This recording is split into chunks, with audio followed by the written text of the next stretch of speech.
Bienvenue sur le podcast La Voix du vivant. Aujourd'hui, je célèbre mon tout premier épisode et laissez-moi vous dire à quel point est-ce que je suis excitée de vivre cette magnifique aventure-là à vos côtés. Et puis, je me suis dit, bien, comme premier épisode, pourquoi ne pas démarrer en parlant un peu de moi, de mon parcours et surtout en vous dévoilant mes fameuses intentions face à ce beau podcast-là.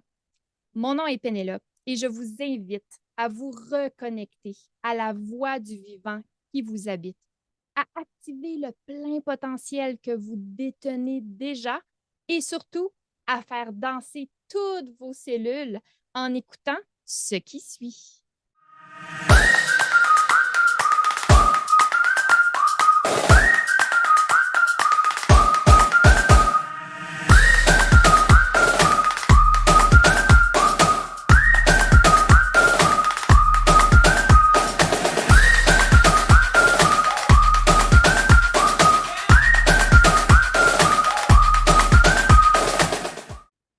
Ouh, j'espère que cette trame sonore t'a plu. J'espère qu'elle t'a fait sourire. J'espère qu'elle t'a fait un petit peu danser, comme elle a fait danser probablement tes cellules. C'était vraiment mon intention en choisissant cette trame sonore-là, une trame sonore qui nous active, qui nous anime et qui nous amène dans un état d'être, hein, un état vibratoire, vraiment de plaisir pour démarrer chacun de mes épisodes de podcast. Alors voici, on démarre et j'avais envie de commencer en vous partageant finalement le moment crucial de mon existence où est-ce que j'ai eu mon éveil à la vitalité. Donc, vraiment le moment où est-ce qu'il y a eu un événement déclencheur qui a fait en sorte que j'ai décidé de prendre action et tout mon quotidien a changé presque du jour au lendemain euh, grâce à cet événement-là. Donc, juste pour vous faire un petit topo, aujourd'hui, on est en 2023, j'ai 31 ans et cet événement-là s'est déroulé lorsque j'avais 22 ans. Donc, ça fait déjà 9 ans de ça, mais je me rappelle comme si c'était hier.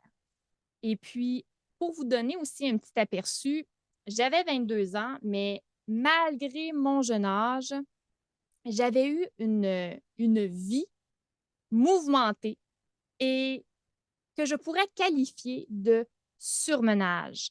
Et ça, là, sincèrement, euh, probablement à partir de l'âge de 10-12 ans, quand j'ai commencé, par exemple, à faire du gardiennage. Et ensuite de ça, s'en est suivi l'école secondaire où est-ce que j'étais impliquée dans toutes sortes de projets. J'ai commencé à travailler très jeune. À 15 ans, j'ai commencé déjà à travailler. Je combinais travail et école, en plus de justement le sport que je pratiquais. Et à ce moment-là, j'étais très, très, très impliquée dans des euh, compétitions, on pourrait dire ça comme ça, scientifiques. Expo Science pour ceux et celles qui se reconnaîtront. Et puis, euh, et puis voilà, donc vraiment une période d'adolescence et de jeune adulte avec beaucoup, beaucoup, beaucoup de choses dans mon assiette. Euh, Où est-ce qu'on peut aussi parler de perfectionnisme dans ça, mais avec du recul, avec de la hauteur. Je suis capable de m'observer aujourd'hui et je n'y vois que de la bienveillance à mon égard. Mais voilà, quand je m'observe, j'ai envie de me prendre dans mes bras aussi puis de me dire, ma pitoune, slow down, t'as pas besoin de faire tout ça. Mais bon, c'est fait. Puis je remercie toutes ces expériences-là parce que ça a bâti la femme que je suis aujourd'hui. Mais voilà, donc à 22 ans, je suis à l'université. Et puis, non seulement je suis à l'université, mais je travaille également. Donc, je suis sur le point de graduer en tant que kinésiologue. Donc, je travaille déjà en tant que kinésiologue dans un gym. Je suis gérante adjointe également par l'entremise et je vais également à l'université à temps plein. Et puis, l'université à temps plein, là, on va se le dire, là, 4 cours, t'es gros dur, tu vas à l'université à temps plein. Mais moi, 4 cours, c'était pas assez. Juste pour vous donner une petite idée là, de comment, dans quelle énergie que j'étais, cette espèce de femme qui devait carburé à toujours plus, toujours plus, toujours plus. Je suis capable, je suis capable, je suis capable. Je suis bonne dans tout ce que j'accomplis, donc j'en veux plus, j'en veux plus, j'en veux plus. Donc, 4 cours, tu es à temps plein à l'université, mais moi, je n'avais pas 4 cours. Je n'avais pas 5 cours. J'avais 6 cours. J'avais 6 cours à l'université. Ça, là, c'est une charge de travail complètement comme démesurée, OK? Donc, j'avais ça, mais en plus, je travaillais pratiquement à temps plein, donc 35 heures semaine à l'emploi que j'avais à ce moment-là. Juste pour vous donner une idée de mes journées, à quoi ça ressemblait. Je me levais à 4 heures du matin. De 4h15, 4h30 à 5h15, 5h30, je m'entraînais. Okay, je me rappelle comme si c'était hier, j'avais un Stairmaster, je m'étais patenté un lutrin pour être capable de lire mes notes d'université ou des lectures ou bon, peu importe, en même temps que je m'entraînais. Donc, je m'entraînais pendant 1 heure. Ensuite de ça, vite, vite, vite, toujours à la course. Je préparais mes trucs. D'ailleurs, tout était préparé la veille, mais bon, je me préparais rapidement et je travaillais au gym de 6 heures le matin jusqu'à 2 heures l'après-midi. Et ensuite de ça, bon, ce que je skip, c'est que sur l'heure du midi, souvent, je retournais m'entraîner. Un autre entraînement parce qu'à ce moment-là, j'étais dans une période où est-ce que en plus de tout ça, pour couronner le tout, j'étais dans une période de ma vie où est-ce que je m'entraînais pour faire une compétition de fitness. Oui, oui, oui, les amis. Hein? C'est ça. Peut-être qu'en ce moment, vous vous dites, ah, ouais, Pen, elle a déjà fait ça. Ben, c'est ça. Donc, j'étais dans voilà, un mode de vie où est-ce que l'entraînement aussi prenait énormément de place. L'alimentation également, une alimentation qui n'est plus du tout ce qui est mon mode de vie aujourd'hui, mais avec les connaissances que j'avais à ce moment-là et le niveau de conscience que j'avais, je m'alimentais énormément de produits animaliers, donc beaucoup, beaucoup, beaucoup de protéines animales, du blanc de poulet, du yogourt grec 0%, puis du brocoli. Donc, ça, c'était mes menus. Mais bref, c'est juste pour vous montrer en plus, j'avais ça dans mon assiette. Alors, voilà. Donc, je vous racontais que mon horaire, c'était, je me levais le matin, je m'entraînais, ensuite de ça, vite, vite, vite au boulot, 6 à 2. Et ensuite de ça, vite, vite, vite, je prenais ma voiture et j'allais à l'Université d'Ottawa. Parce que mes cours commençaient à 2h30. Là. Moi, je n'avais pas une seconde à perdre. De 2h30 à 8h30, j'étais à l'université. Et ensuite de ça, je retournais à la maison à 21h, donc à 9h le soir. Et dans le fond, c'est ça. Je prenais le temps de souper et je préparais mes choses pour le lendemain et ça recommençait. Et j'ai roulé plusieurs mois avec ce rythme de vie-là jusqu'à ce qu'à un moment donné, là, j'espère que vous me voyez venir, à un moment donné, j'étais à l'université et puis je tombais endormie dans mes classes comme ça. Puis tomber endormie, c'est faible comme terme, là. Je bavais sur mes cahiers. OK? C'était épouvantable comment j'étais exténuée. Euh, je perdais la mémoire. À ce moment-là, avec le conjoint de cette époque-là, ce qui m'avait marqué, c'est qu'on avait planifié, par exemple, quelque chose le week-end. Et puis, j'en étais pleinement consciente qu'on avait cette activité-là.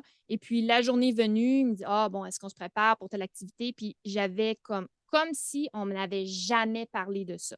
Donc, épuisement, je m'endormais dans mes cours.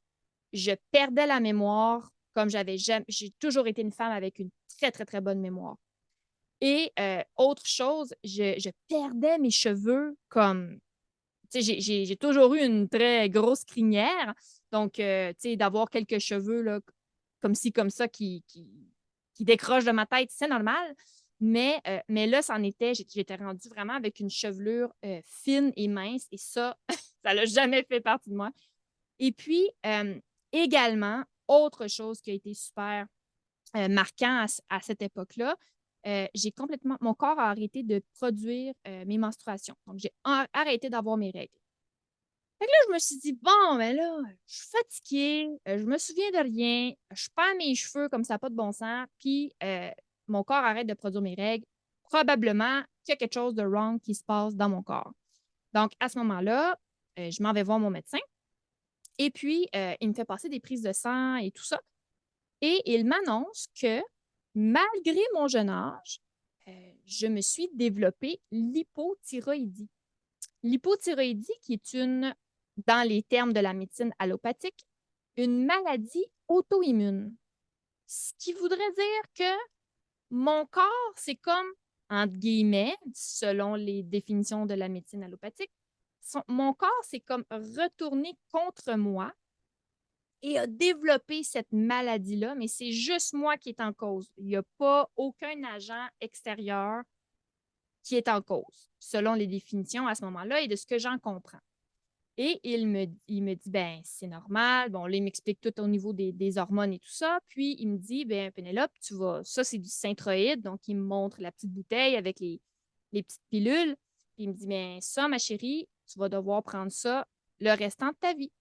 Donc, il dit, c'est très rare que j'ai des patientes qui, à ton jeune âge, ils développent l'hypothyroïdie.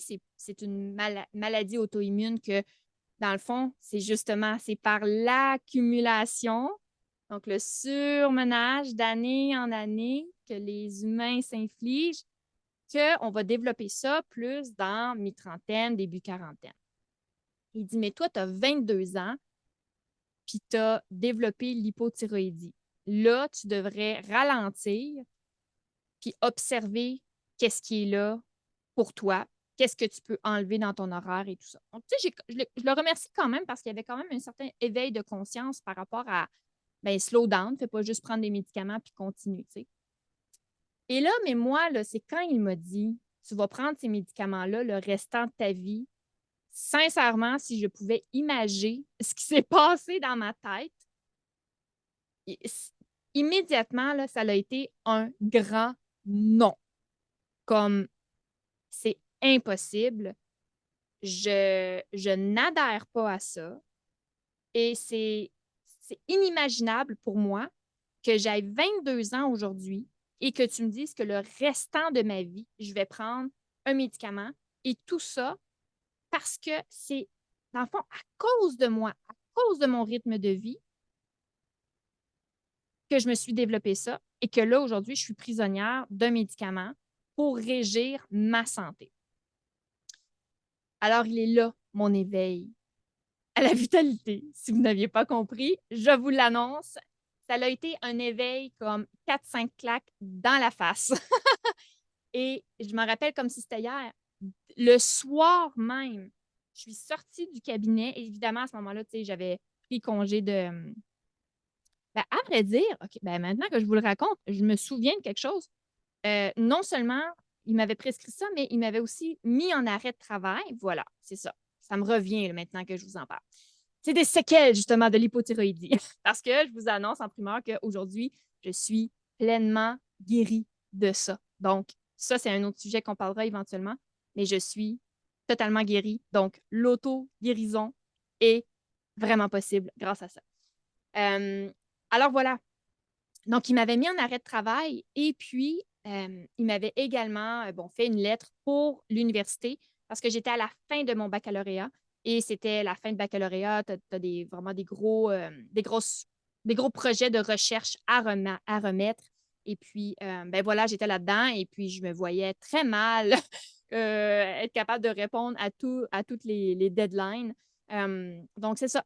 Maintenant que je vous parle, je me souviens de tout ça. Il m'avait mis en arrêt de travail pour 4 mois et il m'avait repoussé également la fin de la remise de tous mes projets 2 mois après la date butoir. Et je me souviens très bien ce soir-là, je suis revenue à la maison et puis immédiatement, c'était tellement clair à l'intérieur de moi que c'était pas une option pour moi que je prenne des médicaments le restant de ma vie. Moi, c'était vraiment ça qui me gossait. Là. Je suis comme, habituellement, je prenais même pas une Advil si j'avais mal à la tête, donc il n'était pas question que je prenne des médicaments. Et je me suis mis à chercher sur Internet, sur Google, comment guérir de l'hypothyroïdie naturellement. Et là, évidemment, plein de ressources me sont arrivées, dont une en particulier qui a complètement changé ma vie, ça a été de découvrir la chaîne YouTube de Thierry Casasnovas. Cet homme-là a carrément shifté ma façon de voir ma physiologie humaine et au-delà de ça, de ma relation avec le vivant. Évidemment, ça s'est passé sur plusieurs années. Je n'ai pas écouté un vidéo puis bang, tout s'est passé. Mais voilà. Alors, du jour au lendemain, je me suis mis à consommer, mais consommer, là, comme aujourd'hui, il y a Netflix. Ben, j'ai écouté, puis Thierry, là, il a fait des centaines et des centaines, voire des milliers probablement, de vidéos sur YouTube où est-ce qu'il parle de la santé naturelle, la santé holistique, l'auto-guérison grâce à l'alimentation. Puis pas juste l'alimentation, c'était l'alimentation végétale. Donc moi, à ce moment-là, écoute, il n'y a pas de limite dans ce que je suis prête à faire. Je m'achète un extracteur à jus sur le champ. Je commence à faire pousser mes propres germinations à la maison. Et je me rappelle comme si c'était hier, j'avais été chercher, mon Dieu, je pense comme 6 à 8 palettes de bois, euh, genre au Home Depot. Et puis, j'avais été chez mon père, puis j'avais dit, Papa, je veux qu'on me construise une étagère à germination. Aïe, aïe, aïe. Bref, plein de beaux projets comme ça. Parce qu'à l'intérieur de moi, c'était devenu, à vrai dire, j'avais fait le choix. J'avais fait le choix euh, en pleine conscience que j'allais guérir de ça. Que ce mode de vie-là, à ce moment-là, j'en voulais plus et que j'acceptais pas que c'était grâce à mon, ben grâce, à cause plutôt, à cause de ce mode de vie-là, que j'étais pour ruiner l'entièreté du reste de ma vie. Alors, je m'achète un extracteur à jus, je fais pousser mes propres trucs, et puis le processus vraiment découle à partir de ce moment-là. J'avais 22 ans et je m'en rappelle comme si c'était hier. Je dévorais toutes les vidéos de Thierry Casasnovas. C'est aussi par son entremise que j'ai découvert Irène Grosjean, que j'ai découvert Docteur Morse. Et j'en passe. Après ça, les années ont découlé et j'ai découvert tellement de magnifiques personnes. Mais mettons, juste à cette époque-là, ça a été vraiment le trio qui m'ont amené à mon éveil à la vitalité parce que du jour au lendemain, j'apprenais que ce qu'on met dans notre corps physique a un gigantesque impact sur notre vitalité, sur comment est-ce qu'on se sent psychologiquement, sur notre énergie, sur toutes les répercussions physiologiques. Donc, ballonnement, crampes, est-ce que je suis concentrée, est-ce que je suis focus, est-ce que j'ai de la belle énergie débordante ou est-ce que je suis toujours fatiguée, etc., etc. Et sans parler des plus grands symptômes comme les malaises qui se développent en maladie, qui se développent vraiment quelque chose de beaucoup plus grand comme des cancers. Et je me suis dit, mais comment ça qu'on nous apprend pas ça à l'école? J'ai 22 ans. Il y a à peine quelques semaines, mon alimentation, elle était presque juste des produits animaliers. Oui, quelques légumes, surtout pas des fruits. Si j'avais le droit à des fruits, c'était comme une pomme verte une fois de temps en temps. À ne pas oublier que j'étais dans un monde de compétition de fitness à ce moment-là, mais quand même. Ou une tasse de bleuet seulement. Un peu de légumes, des belles salades et tout ça. Jamais comme j'en mange aujourd'hui, mais énormément de protéines parce qu'il ne faut pas manquer de protéines. Donc, énormément de protéines animales, énormément de produits animaliers, comme les produits laitiers également. Puis moi, j'apprenais à ce moment-là, j'étais exposée à des connaissances qui me disaient que toute cette alimentation-là obstruait la vie en moi. Plutôt que d'augmenter la vie en moi, d'accroître la vie en moi, cette alimentation-là obstruaient, limitaient la vie en moi. Puis leur partage était tellement bienveillant, tellement rempli d'amour, tellement avec des bonnes intentions et des faits à l'appui, des témoignages et aussi des données scientifiques, vraiment des constats physiologiques sur le corps des humains.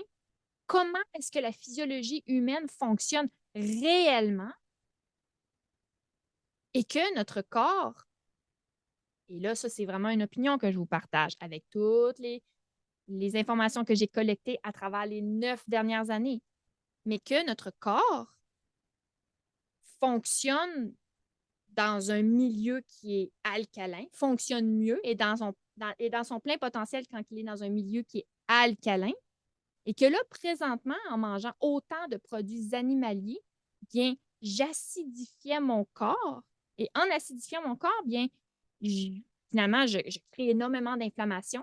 Puis ça, c'est aussi un autre sujet qu'on va élaborer davantage dans un autre épisode, mais l'alcalinité et l'acidité, c'est deux opposés.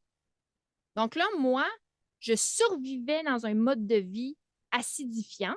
Donc, je parle juste de l'alimentation, mais évidemment que le surmenage, tout ce que je m'imposais comme charge de stress et d'heures de travail, etc., était à l'opposé complètement de ce que le corps humain a besoin pour réellement bien fonctionner, réellement être dans son plein potentiel, être pleinement heureux, avoir les idées claires, avoir la fougue d'avancer et d'opérer des projets, d'avoir une belle énergie débordante pour faire tout ce qu'on désire.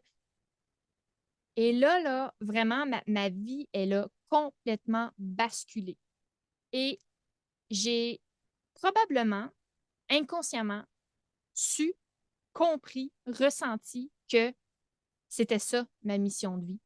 C'était de partager au maximum, surtout d'inspirer les gens à se poser des questions, voir qu'un autre mode de vie est possible d'être adopté, de se laisser guider par son intuition, et oui, chercher des faits un peu plus concrets, scientifiques, etc., mais de se repositionner et de développer notre pensée critique face à ce qu'on se fait dire jour après jour par les autorités X, Y, Z. Mettez des noms là-dessus, ça vous appartient. Elle était là, ma mission. Je voulais changer le monde. Je voulais partager ça. C'est littéralement comme si on venait de m'annoncer le remède du cancer. Je ne pouvais pas garder ça pour moi et c'était inévitable que je partage ça. Et ça a été mon éveil à la vitalité. Et puis après ça, bien, je parlerai peut-être éventuellement de tout ce de tout ce qui s'en est suivi. Mais ben, pour ceux et celles qui me connaissent un peu plus, vous savez que bon, j'ai ouvert le premier restaurant 100% cru, bio, sans gluten, en alimentation végétale en Outaouais et que j'ai opéré ça pendant 4 ans. Euh, Expérience qui m'a ramené dans un épisode de surmenage, mais c'est correct, c'est correct. Euh, et puis, ensuite de ça, mes études en naturopathie et d'accompagner les gens en naturopathie, en accompagnement plus personnalisé pour venir vraiment amener d'autres options que l'auto-guérison du corps. On n'a pas besoin de développer une maladie comme moi. On n'a pas besoin de développer une maladie auto-immune ou bon, peu importe. On n'a pas besoin de ça. Juste le fait que vous tolériez vos maux de tête, votre acné, vos brûlements d'estomac, vos ballonnements, votre diarrhée, votre constipation, votre manque de concentration, manque de focus, que vous tolériez votre anxiété, vos périodes de dépression, vos périodes de stress, que vous tolériez, que vous ayez de la difficulté à avoir des enfants, que vous avez plein de symptômes au quotidien, c'est pas normal. On a normalisé ça. La société d'aujourd'hui a normalisé ça. Mais c'est pas normal. Notre corps est fait pour s'auto-guérir. On appelle ça la régénérescence. Et la régénérescence, c'est un processus naturel qui se fait sans que tu aies besoin de rien faire, sauf arrêter d'obstruer la vie en soi. On doit arrêter de mettre du poison à l'intérieur de nous. On doit arrêter de se stresser avec les événements. On doit arrêter de se surcharger. On doit arrêter d'obstruer la vie en nous si on veut que la vie fleurisse en nous et qu'on puisse goûter à notre plein potentiel. C'est quoi ça, le plein potentiel? C'est vraiment là, de te sentir bien, mais comme bien comme que peut-être tu n'as pas encore vécu. Puis d'être capable de matérialiser ce que tu désires matérialiser. Je veux avoir une job qui me rend heureux. Parfait. Si c'est ça ton désir présentement. Je veux passer plus de temps avec mes enfants. Good. Je veux courir un 10 km, mais j'ai de la misère à j'ai plein de blessures. Good. C'est quoi? Qu'est-ce que tu veux? Qu'est-ce que tu veux? Je veux plus de temps pour me reposer. OK, c'est ça. Peu importe. C'est ça, c'est cette capacité-là à tellement mettre le focus sur soi. C'est pas de l'égoïsme, au contraire, c'est de l'amour propre. De comprendre que en mettant toute notre attention sur soi en premier, en remplissant notre verre en premier, qu'on va pouvoir par la suite matérialiser ce qu'on désire. Parce que c'est dans notre nature humaine que d'être des co-créateurs de la vie matérielle qu'on incarne en ce moment. Bon, là, il faut que je me freine là, parce que moi, si je pars dans cette direction-là, je vais vous garder pour 1 heure et demie, 2 heures, et je vais essayer de faire ça de façon plus concise. Mais Wraparound, c'était ça, mon éveil à la vitalité. Et ça m'amène maintenant à vous parler, parce que vous allez voir le lien, mais ça m'amène à vous parler de mes intentions face à ce podcast-ci, la voix du vivant. Vous comprendrez que pendant des années, des années, des années, j'ai tellement consommé de contenu gratuit, hein? Majoritairement sur YouTube. Donc, moi, à la base, dès que j'ai connu ces vidéos-là, je me suis dit, moi aussi, un jour, je vais démarrer ma chaîne YouTube. Et puis là, aujourd'hui, ça s'opère. Donc, j'ai décidé de, tant qu'à faire une affaire, d'une pierre, deux coups. Donc, je vais faire un podcast et en même temps, je vais m'enregistrer pour mettre ça sur YouTube. Ben, franchement, elle est smart, cette petite fille. Mais j'ai tellement consommé de contenu sur YouTube. Et par la suite, j'ai investi parce que je me disais, mon Dieu, mais ça fait trop, ça a tellement de sens pour moi, tout ça. Donc, j'ai investi dans beaucoup de formations, beaucoup de programmes.